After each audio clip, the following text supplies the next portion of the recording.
در ویدیو قبلی آموزش برش پروفیل دوجه داره با دستگاه آلومینیوم برشی رو بهتون آموزش دادم. حالا با دستگاه برش تکسر دوجه داره.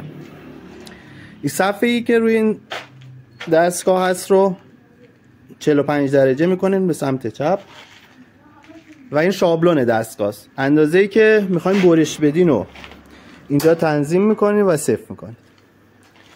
بعد دستگاه روشن میشه، سر فارسی اینجا قرار میگیره و دکمه جک خورده میشه، دستگاه میاد پایین و برش انجام میشه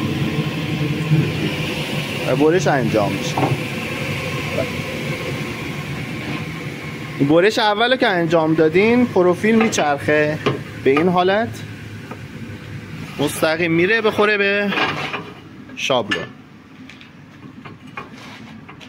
و بعد دوباره جک ها خورده میشه، دستگاه میاد پایین چون سنسور داره. بعد دوتا کلید اینو با هم میگیرین میره بالا، برش انجام داده میشه.